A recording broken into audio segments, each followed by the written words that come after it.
na namkonfronter contre Mungu mkubwa mnapanaka maordre yepeke. Heureusement akaenda akanyenyekea, alipofika kule akajichovya.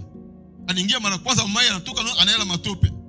Mwambia chef courage, courage chef courage. Bale watu watoke hapi leo.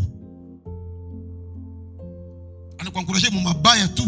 Mimi encourager mbia kutafuta Mungu, mbia utakaso hawezi. Unaingia mnyumba district room mwanaume mzima, huko akoso kukunjomba urafiki za leo zile. Za kuwana, za kuzikana. Yesu ndio anapendaka aheshimishe vilivyozarauliwa, akaambia mitungi itoke nje. Pale kwenye ina heshima iingie ndani. Bwana tusaidie sana. Ukibakia chini ya utiifu wa Mungu, atakushia nafasi ya madharau. Kwenye ushakunywa madharau yako yote, naweza kuingiza nafasi ya watu wakubwa. Asante kwa uzima. Asante kwa uzima wa milele. Asante kwa uzima wa milele Baba. Asante kwa uzima wa milele.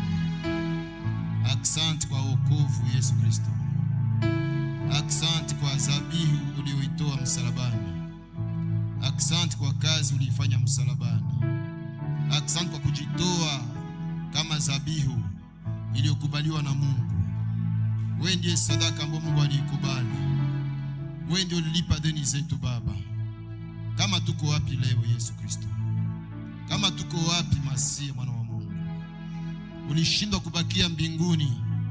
Ulishindwa kubakia mbinguni Baba. Wakati tunapotea ndani ya dhambi, ukashuka Baba, ukavaa mwili, ukachukua nafasi ya mtumwa, ukachukua namna ya mtumwa kwa ajili ya kutuokoa sisi. Asante kwa upendo. Hakuna upendo mkubwa kama kutoa uhai kwa ajili ya marafiki. Hakuna upendo mkubwa Yesu kama ule ambao ulionyesha msalabani. Hakuna upendo mkubwa Baba ambao ulionyesha Baba isipokuwa ile ya kujitoa kwa ajili yetu. Wewe ni mwamba wa uzima. Twende kwa nani tena Yesu? Katika dunia ambayo inajaa vurugu na misukosuko, tukimbilie kwa nani tena Baba? Katika dunia ambayo inajaa changamoto za aina yote, tujifiche kwa nani tena Yesu Kristo? Baba. Asante rafiki mwaminifu. Wewe ni ngao la kweli. Wewe ni msaada wa karibu. Kila anayekuona mwamba wa uzima ameona uzima.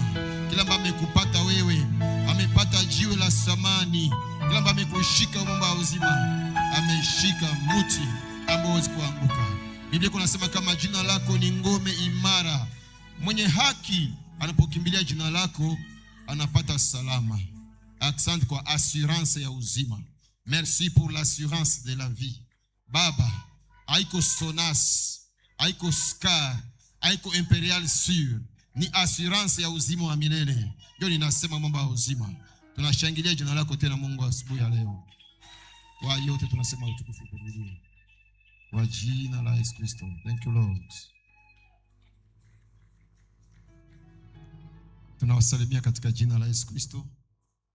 Tunataka tena tusalimie yule ambaye ni chanzo cha uzima wako. Yule ambaye kupatia pumzi ya bure, akakuokoa, akakuleta hapa, utamshangilia.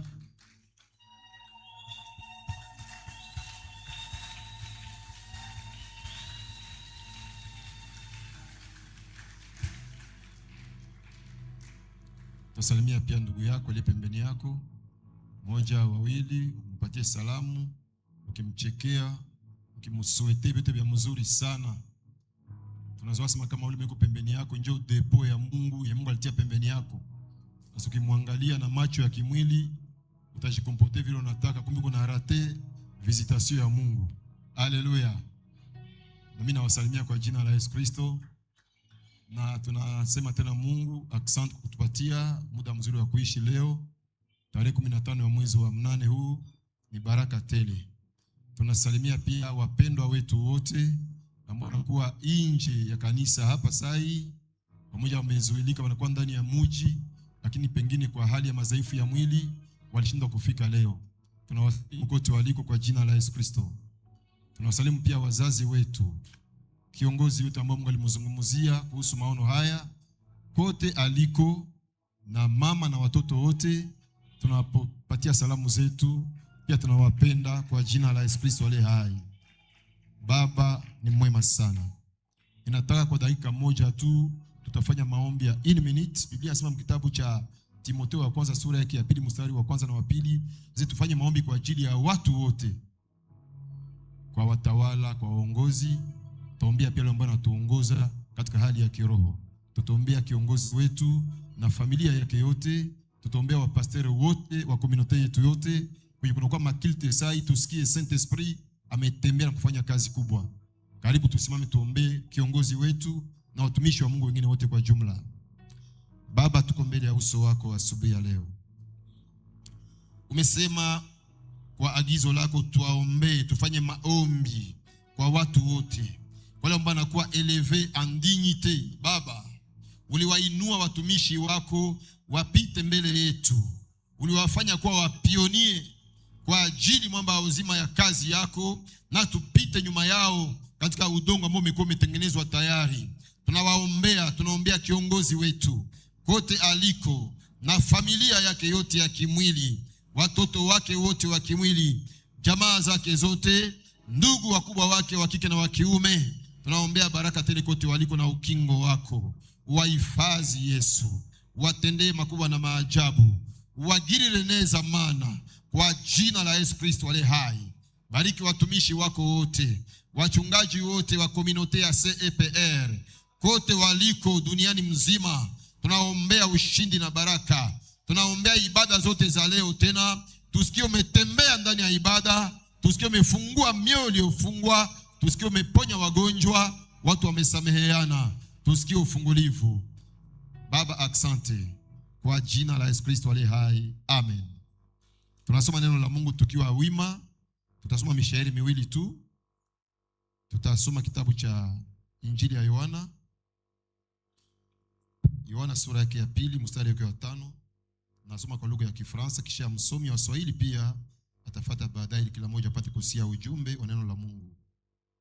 Yohana sura yake ya 2 mstari wa 5, Biblia inasema hivi: Sa mère dit au serviteur, faites ce qu'il vous dira. Amen. Mstari wa 5. Neno lake Mungu linasema hivi: mama yake akamwambia watumishi, lolote analosema kwenu fanyeni. Amen. Amen. Wafalme wa pili sura yake ya 5 mstari wake wa, tutasoma en désordre hapa. Tutaanzia mstari wa 10 kisha tunakamata 14 mpaka 16. Deux Rois chapitre 5 verset 10 tunarukia 15 jusqu'à 16. Nasoma kwa Kifaransa kwanza. Élisée lui fit dire par un messager, va et lave-toi 7 fois dans le Jourdain. Ta chair redeviendra saine et tu seras pur. Amen. 15. Naaman retourna vers l'homme de Dieu avec toute sa suite.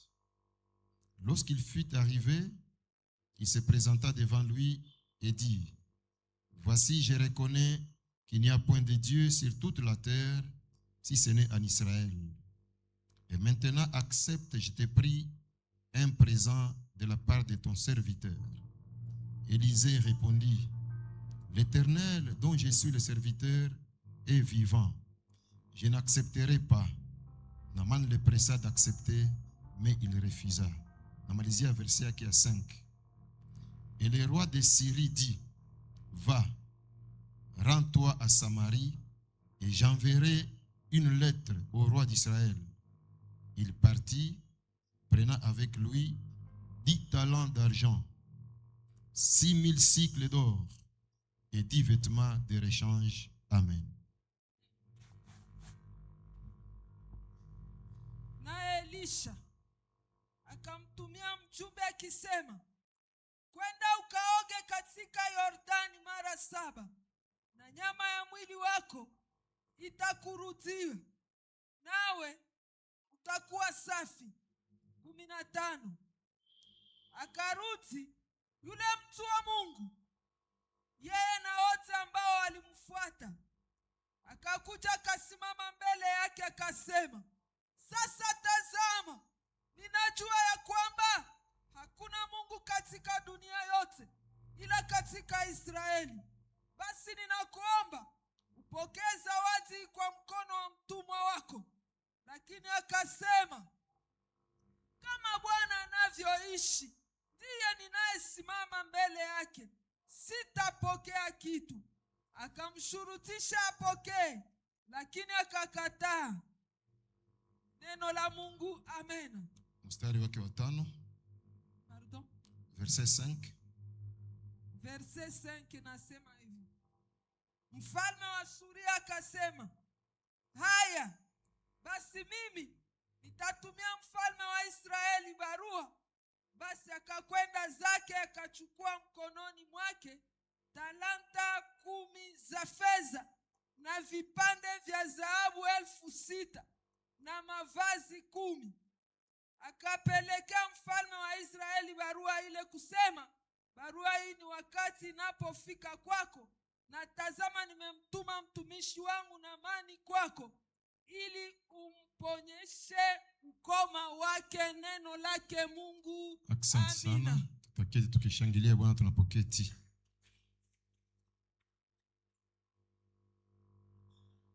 Nataka uwe makini, sababu kufika yako hapa uliamua mwenyewe kujibia mwaliko ya Mungu. Sasa alikupatia pumuzi, maka alikuinvite watu wazima. Na wakati mtu anakuinvite, maka anakuheshimia sana. Na ukirepondre invitation, maka ule mtu anaona mheshimia sana. Na wakati unarepondre invitation alikuinvite, unapaswa kufuata pia kwa makini benye napenda kukuambia. Haleluya. Mungu hawezi kukuita kwa bure, hawezi kuita hapa upumue uwe mzima kwa bure. Bengine habiko sai, biko mubudongo sai. Bengine biko armoire frigorifique, mumamorgue biko ndani sai. Bameacha kila kitu. Bameacha mali, bameacha vieti. Bameacha wake wazuri sana. Bameacha waume wazuri sana. Bameacha watoto, bameacha miradi, maprojet. Wewe kama uko na mzima, kuna sababu ya kuambia Mungu tena asante.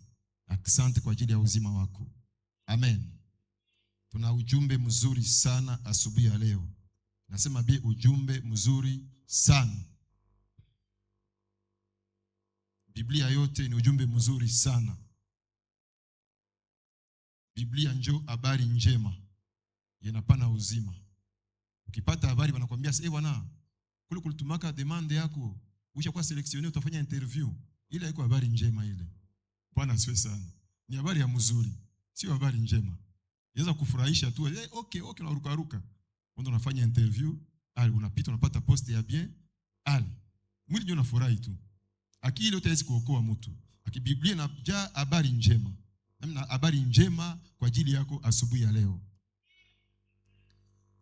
Katika somo letu la mwaka tuko tunaongea juu ya mwaka wa utofauti ama année de la distinction. Na hii mwaka vile nilisema iligabulika kwa maongozi ya Roho Mtakatifu aliyopatia kiongozi wetu. Tukagabula mwaka sehemu 12. Na kila mwezi ilikuwa na sous-theme yake. Janvier ilikuwa na sous-theme yake mpaka Desembre. Mais hii mwezi wa 8 tuko tunaongea juu ya la parole qui nous distingue. Neno ambalo linatofautisha, linatupatia utofauti. Hakuna kitu kwa hii dunia kinaweza kutofautisha isipokuwa neno la Mungu. Unaweza kupata ahadi zote, promese zote za wazazi yako, za fiancé, za mume wako, za mkubwa wako mwenye sijui mwinchi gani. Lakini juu ni mwanadamu, anaweza kuahidia kitu, mbele kitimilike, anaweza kutombe en faillite. Anakuwa ni impossibilité ya kutendea haja ya moyo. Na atakuwa ana makosa juu ni mwanadamu, ana mkono mfupi. Haleluya. Lakini Mungu wetu yeye anapotoa ahadi yake, asema najisikie kuna deni mpaka aitimize. Na ahadi za Mungu zote ziko ndani ya neno lake. Mwi Biblia mko ahadi 8,000, 8,000 promesses kwa ajili yako na kwa ajili yangu. ahadi 1800 ziko mbiblia. Hizi Mungu amekupatia wewe na mimi. Na hizi ahadi ni maneno amesema tu. Haleluya. Alors, hii maneno ambayo amesema wewe ukiishika na kuitumikia jinsi anavyotaka, unakuwa témoin déjà wa accomplissement ya promesse za Mungu maisha yako. Hauna haja ya kufanya makulbit. Hauna haja ya kufanya vitu viko extraordinaire. Wewe ni kusikia tu neno la Mungu amesema hivi na unatimiza basi. Ndio devoir yako tu ile. Le reste unamwachia. Alors, katika somo letu tumelianza tukasema juu ya la distinction dans la parole de Dieu. Utofauti ndani ya neno la Bwana Mungu. Na sous-thème iko nasema juu ya faites ce qu'il vous dira. Lolote atakaloambia lifanyeni. Mswahili yetu, Kiswahili ya mubarabara. Sema kama vyote atamwambia mufanye, muvifanye. Ndio Swahili iko très facile, Kiswahili ya mubarabara. Tumesikia usomi mbili. Usomi ya kwanza ni masemi ya mama ambaye alikuwa invité ndani ya fete. Mama mzazi wa Yesu Kristo. Unajua jina lake mzuri, Maria. Hapa tukasema tena ni Bikira Maria. Tunakosea juu hapa alikuwa shaka kuzala Yesu. Akosha kuzala pia wengine watoto pamoja na Yusufu. Alikuwa tena haiko bikira. Haleluya. Huyu mama alipata invitation aingi musherehe, aingi mufete ya mariage pale Kana ya Galilaya. Mtu alikuwa anamfamia nafikiri, akaorganize fete yake ya mariage. Asa mkamata invitation mpelekee mama Maria naye mpatie invitation yake. Kuna kwa nyingine invitation mpelekee Yesu na mitume yake nao bakuye mufete yangu. Baki ingia mufete, fete na kolea loenge pale bakajirendre compte que kunaingia kibaridi mufete. Vitu vinakuwa baridi, hakuna tena mouvement. Asa mama kagundua kama muvinyo mule imeisha. Na muvinyo kiisha mufete, munaingia baridi tu. Bengine banakula chakula, bengine asambumista kula angu. Akakosa kinywaji na jordili yake. Mara moja mama kageukia Yesu Kristo akamwambia, muvinyo yako inaisha. Musemi mwingine akamwambia kama unakuwa baridi, muvinyo inaisha. Mwingine musema akamwambia seme bali kuinvite pa juba na kuheshimia na uko muumbaji. Kama abajue force yako mimi najua uko Mungu.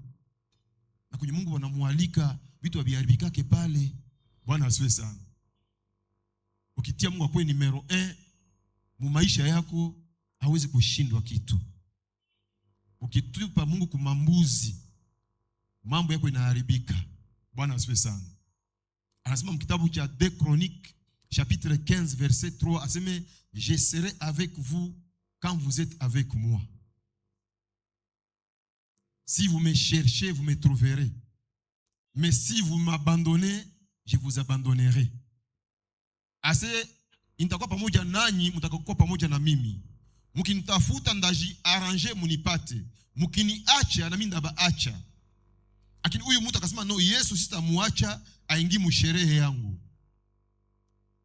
Sasa mwambia sasa muvinyo hapo inabaishia. Ndio akamwambia mamake, sema mama, kwa kitu gani kati ya mimi na wewe? Tukasema kama aligundua pia kama huyu ni mwanamke, lakini kumpitia nyoni nilizaliwa kimwili nikaingia mdunia, niko na deni pia kumheshimia. Bwana asifiwe sana. Mtoto mheshimia yake wazazi yake, niko na maisha ya mfupi sana. Wazazi wanakutia tumbo wakutia kwa dunia, uko na deni ya kubaheshimia. Kama bangali ubaheshimie. Kuna pia wazazi wa kiroho nao. Bwana asifiwe sana. Akaheshimia mzazi wake, akakomprendre que quand même aniambia vya mubaya. Ndio pale akaambia bale ba serviteurs ya mule fete wote. Akamwambia seme faites ce qu'il vous dira. Bwana tusaidie sana. Hapa deja fete nushi haribika sai, mvinyo naishi. Lakini mulifanya hesabu ya bia mkainvite huyu. Asa biatabambia vyote mubifanye. Msifanye filosofi, msitie buiwai. Akibambia mfanye hiki, mkifanye à la lettre bila kujipoze ma question, mbona nafanya vya hivi, anasema vya hivi. Mama kaanza kuwaprepare roho juu basirate baraka yabo. Mtu mwenye nakupenda anakuonyeshaka njia za kupitia ndani na taratibu za kutii juu usirate baraka za Mungu. Pale pale Yesu kunaangalia vyote, ngima mama kuna bashishote mu masikio.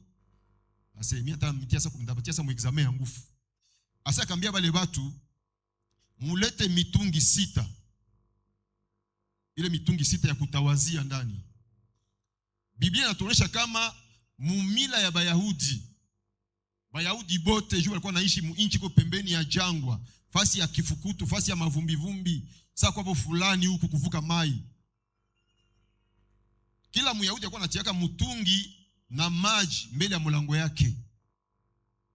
Na natia pale mtumwa, en esclave. Esclave anakuwa na kazi gani? Sasa mgeni anaingia mnyumba, mgeni anaingia mnyumba, ule esclave anakamata ile maji ya mtungi, anasukula miguu yule mgeni, anatosha vumbi. Ndio yule mgeni anaingia mnyumba, iko propre, atachafula tena mokete ya watu, iko bien. Haleluya. Ndio kwa taratibu ile. Unaelewa kama ile mitungi ilikuwa inafanya kazi moja, iko sana ni kazi ya mazarau. Kuna uisha ndani watu migulu. Alors, Yesu ndio anapendaka aheshimishe vilivyozarauliwa, akaambia ile mitungi itoke nje. Pale kwenye ina heshima iingie ndani.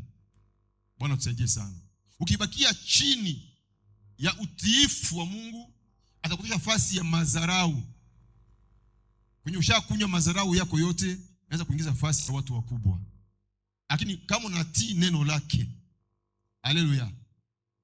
Kama hautii neno la Mungu, unaweza kuwa unajivunia peut-être makapasite yako ya akili, unajivunia familia yako, unaangalia diplome zako, unaangalia mutai yako, mais kama hautii neno la Mungu anaweza kukushusha chini. Parce que la Bible dit que aseme ingi anakuwa anarabese batu ya kiburi. Anawatia chini na wanyonge anawainua. Mnyonge hata inuliwa kama hakutii neno la Mungu. Na mwenye heshima hata azarauliwa kama hakuzarau neno la Mungu. Donc beto biko kwa mamlaka yetu. Haleluya. Mitungi kaingia ndani ya fete, wakashangaa tu mitungi mbona ni ya uchafu inaingia humo hae. Kumbi chef muumbaji amepana ordre yake. Ile maji ase mujaze maji ile mitungi haina heshima. Ndio niheshimisha leo. Bakajaza maji, kisha bakaambia yule president wa fete ase onja sasa. Akasikia make ni mvinyo ya mzuri sana. Bakapatia watu bakafurahi mpaka bakaambia yule president wa fete sasa unafanya biae. Ase kwa utaratibu banataka kwanza pombe ya mzuri. Ndio watu wanakunywa, ndio sasa wanaingia muloenge. Hata talete ya mubaya, hawatajua kwa deja mu inconscience. Asa unafanya contraire. Bwana tusaidie sana. Tukasema kama ile divai ile ni alama ya Roho Mtakatifu. Roho ndio anataka furaha. Usituambia seno alifanya muujiza ya bulevi. Aturuhusu bulevi hapa. Haleluya. Kama uko pongola na kunywa pombe, uko mulevi. Ujue kama uko pembeni ya njia za Mungu. Atochasikia mafundisho ya haye kule kote. Bila binakuona. Kama uko mulevi tu. Jua kama maisha yako mafupi sana. Haleluya. Yani kwa naongea na mloko wangu jana, tuko nasema juu ya kaya ya bulevi. Surtout bulevi atuipagale mafuta. Surtout bulevi kwa mwanamke. Bwana usaidie sana. Mwanamke wa mulevi.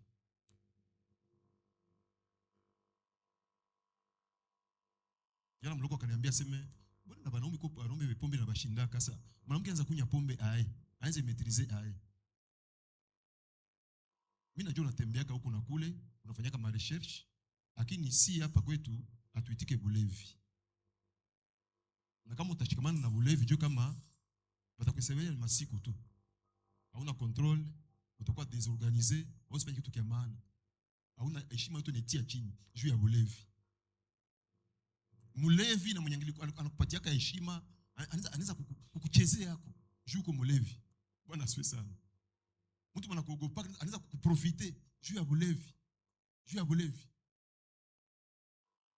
Ase leo kwa mvunya kile mujazwe roho wa Bwana. Bulevi ya bakristo ni Saint Esprit. Ndio bulevi ya bakristo. Haleluya. Pale mufete mkenge tena furaha, mkenge tena loenge ya fete. Ikarudia jua nini? Baliti neno la Mungu. Aseme faites ce qu'il vous dira. Mufanye biatabambia vyote, musitie buyuwai. Aseme mbona anatuambia hivi na hivi. Tuko mgeneration watu bayuwai leo. Unamwambia afanye hiki kitu, tellement ni muyuwai sana. Aseme mbona fasi nyingine wanafanya njo hivi. Acha buyuwai. Bwana asifiwe sana. Mbona kwenye nilipita hako wanafanya njo hivi. Tunatafuta meza ya Bwana, tunakosa jus ya raisin, tunapata vitalo. Mko kimwili. Inapacha kwa njo ile vin de messe. Acha buyuwai. Tunakosa chapati, tunasambo. Tulipata kambonja, wala tulipata muogo. Asiona vile unakuwa ndani. Acha buyuwai.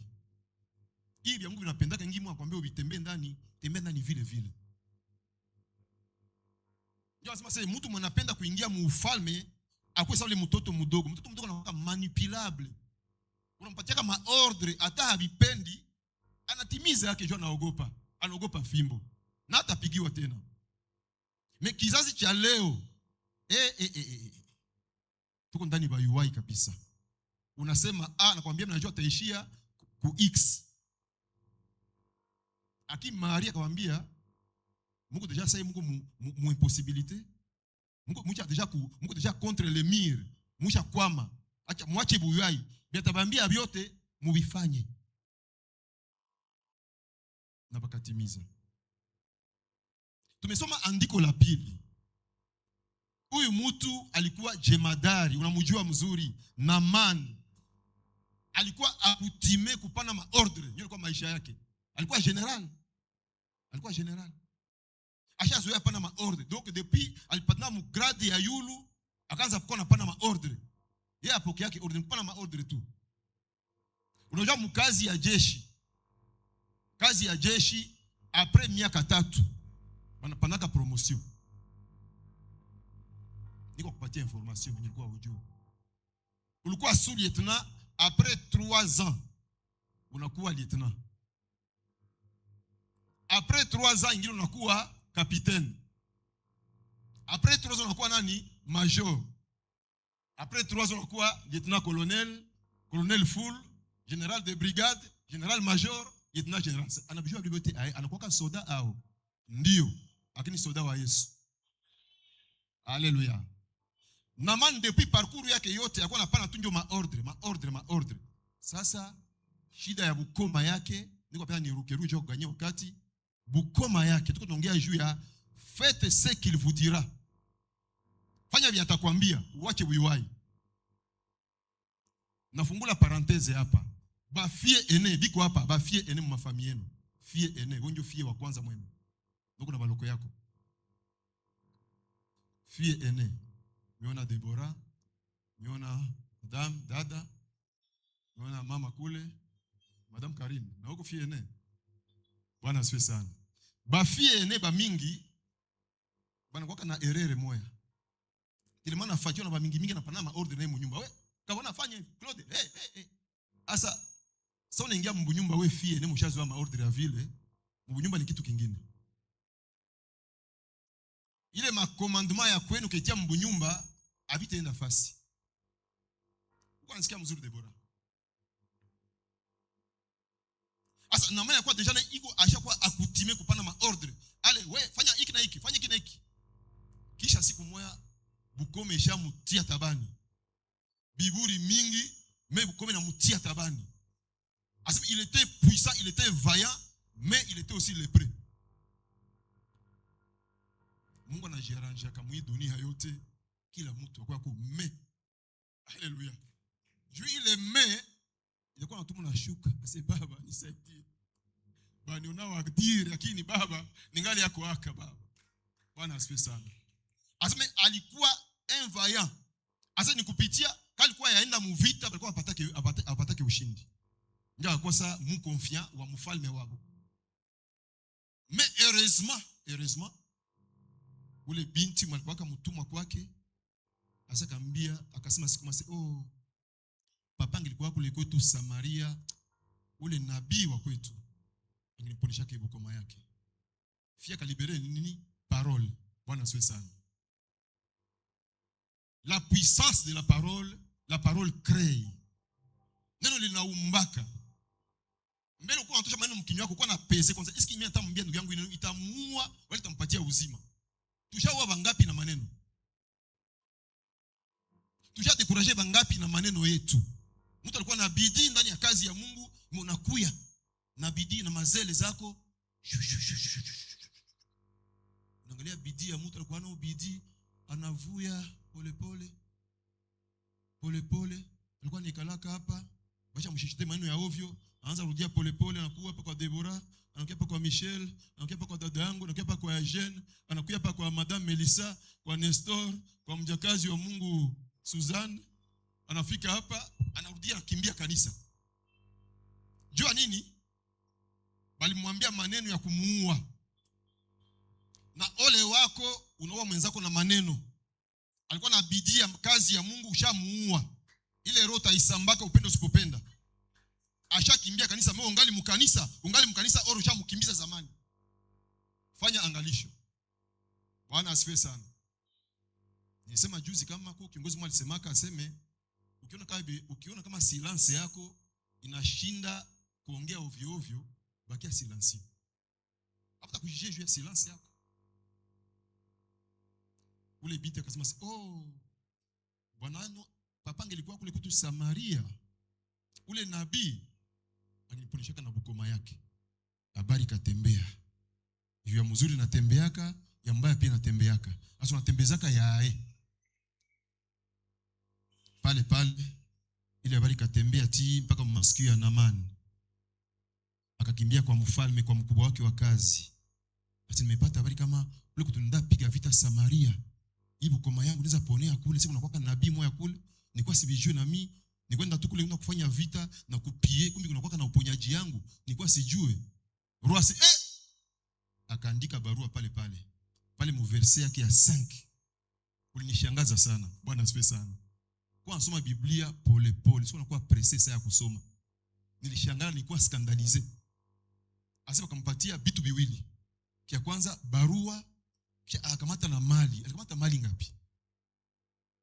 Asema akamata 6000 cycles d'argent. 6000 cycles d'or. Or cycle moya or. Fata information tena. Si tufanya kazi ya mineremi na papa Rodex. Cycle moya or ni karibu 17 grammes. 17 grammes ya or. Or à notre époque kule walikale na ningali trop jeune, 1 gramme d'or ilikuwa nauziwa $8 au $10. Mais leo kingia kwa internet ni $140. Gramme moya or. Asa multiplier ile gramme moya fois 100 kg parce que ile 6000 cycles iko 100 kg ya or. Ni à peu près $13 millions. Hesabu ya leo. Unasikia kwa toyo zonata yako. Asa huyu anakamata sadaka ya 13 millions. Ayatosha.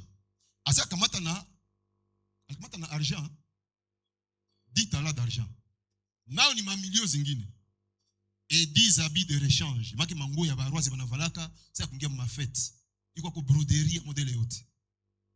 Donc akaenda na sadaka ya à peu près $14 millions juu ya uponyaji. Kumbi santé ni kitu kia lazima sana. Bwana asifiwe sana.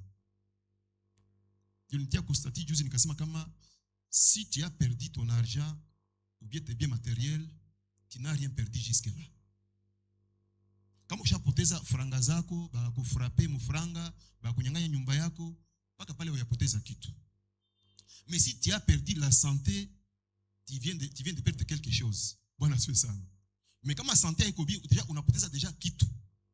Mais si tu perds Jésus-Christ, tu as tout perdu. Tu as tout perdu. Kama una Yesu, unje umehomba bia yote. Asa juu ya santé tu, et puis ilikuwa ni magonjwa ya ngozi. Haiko diabete, haiko aseme hii ya pressure, ingali ngozi tu. Anafanyia dépense ya vile vyote. Akakimbia sasa na kule mpaka Samaria.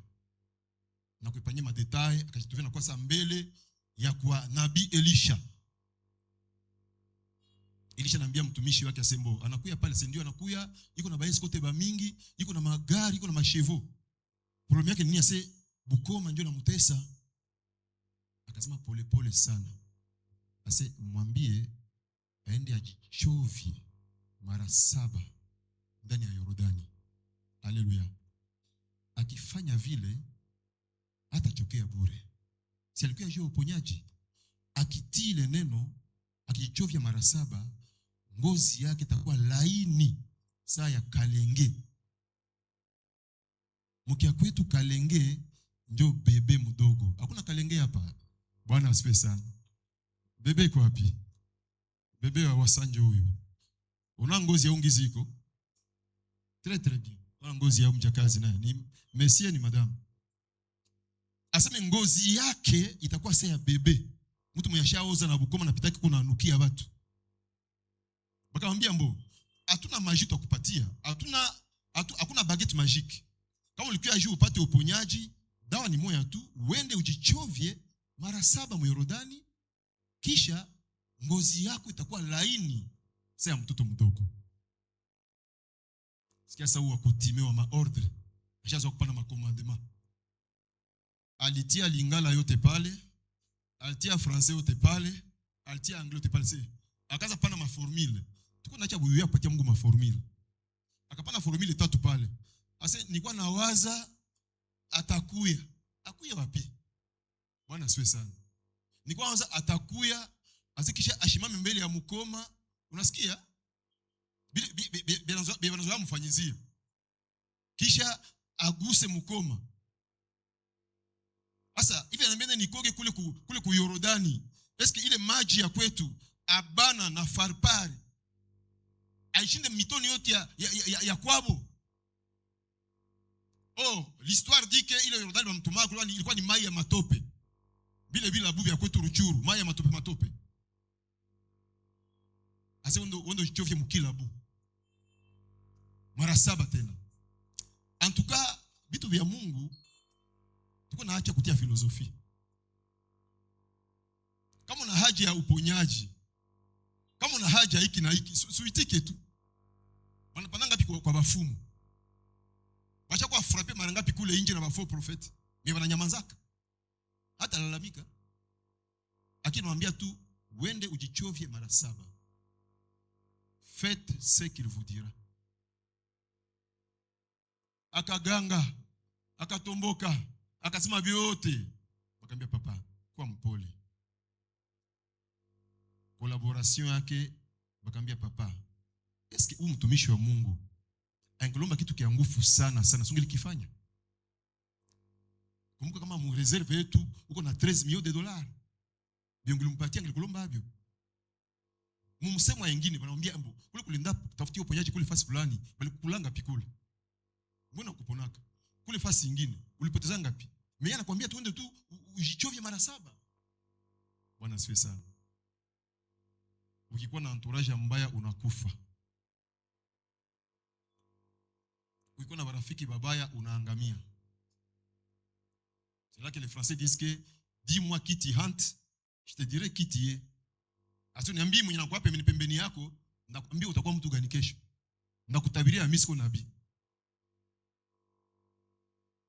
Batu mingi wamekufa leo jua nini? Entourage ya mbaya tu. Ndoa ngapi ziko zinazama leo juu ya burafiki ya ovyo. Wewe mage wanako anakuambia kila kitu unaitika. Anakuambia usitoe kunyumba unaitika. Kuko bunyumba na bunyumba. Woza kati ushakuwa na invitation hivi, ilikuya un mois avant. Na bwana anajua kama uko na invitation. Na nakuzia teni epeke. Mile siku ya kutafuta tena umbese, non, tu ne sors pas d'ici. Utafanya Nathalie.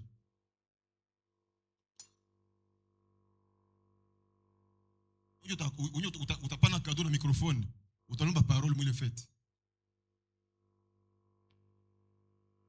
Balikuwa tester tout degré ya obéissance ya huyu mtu mshazoea hapa na maordre. Ifasa Mungu na mkonfronter contre Mungu mkubwa mnapanaka maordre yepeke. Heureusement akaenda akanyenyekea. Alipofika kule akajichovya. Anaingia mara kwanza mmoja anatoka anaela matope. Mwambia chef courage, courage chef courage. Bali watu watoke ya pileo. Anakuencourager mu mabaya tu. Mesi kuencourager mbia kutafuta Mungu, mbia utakaso hawezi. Unaingia mnyumba dizito roho mwanaume mzima, huko akoso kuku. Ndio marafiki za leo zile. Za kuuana, za kuzikana. Lakini akachovya mara 7 akawa mzima. Akasema eske hivi vinakuwa kweli? Akarudia. Vile na mimi narudia kwa madhabahu juu nimalize. Akarudia. Akasema tuende kwa Elisha tena. Na ile mali yake yote aambia Élisée, aseme je reconnais maintenant qu'il n'y a pas d'autre Dieu si ce n'est en Israël. Manake ata kwetu nako, ata kwetu Samari, kwetu Suria hatuna Mungu. Kote kulishapita kote bashani frappe abana Mungu. Mungu ko ni hapa. Kisha akaambia mimi nakusi sasa ukamate ile zawadi 13 millions de dollars. Sema mtumishi biko hapa. Sina mimi mwanzo mtumishi. Bwana asifiwe sana. Mtu anakuja tu alikuwa ananuka Bukoma na kuletea ile sadaka. Kwa sababu tayari unasema utaanza neno kwa lugha pale. Lakini Elisha huyu malgré magumu yake na njala yake akasema sitakamata hivi tu. Asa akamupresser abikamate, mais il refusa. Il refusa pourquoi? Alléluia. 3 points de suspension. Rendez-vous semaine prochaine. Lakini jambo la kuambia la kushika una rêver utendee mema na Mungu, utie buiwai chini tina neno la Mungu. Hawezi potelea neno la Mungu. Quelle que soit ma complication utasentir kana kwambia fanya hivi ni vile. Bwana tubariki. Tunapokea mtumishi wa Mungu Pastor Mathieu atenda kuombea neno la Mungu.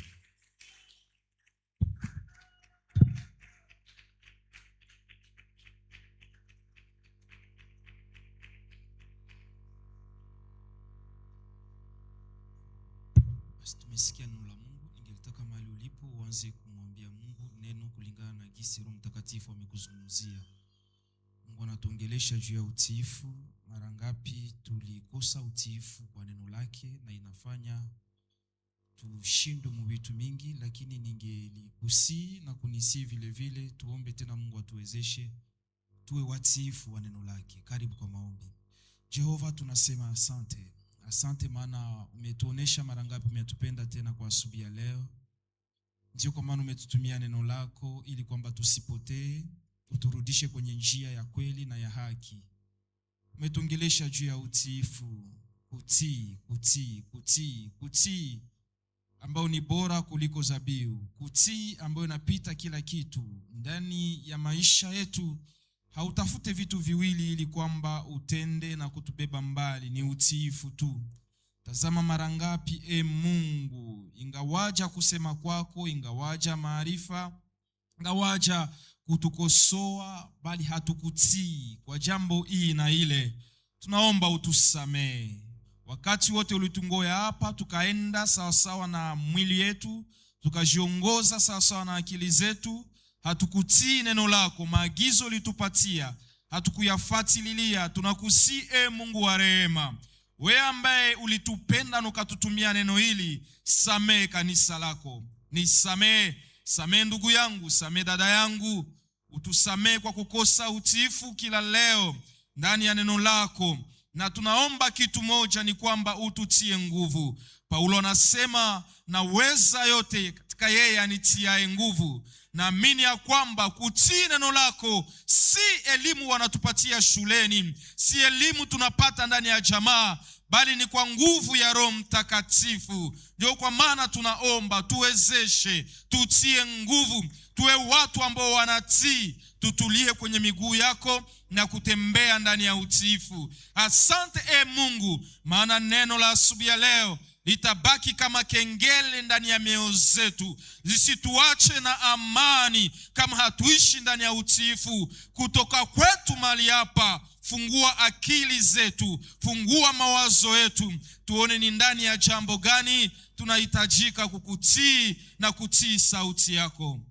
Asante kwa mtumishi wako ambaye umemtumia, yeye ambaye umepitia kama njia ya kutuletea neno la uzima. Acha kwamba uzima wako udumu ndani ya maisha yake, ndani ya maisha ya jamaa yake kila leo, ndani ya huduma yake, katika jina la Yesu. Ubarikiwe wewe ambaye ni Bwana wa kanisa, maana utaendelea kututia nguvu, katika jina la Yesu Kristo tunaomba, amen.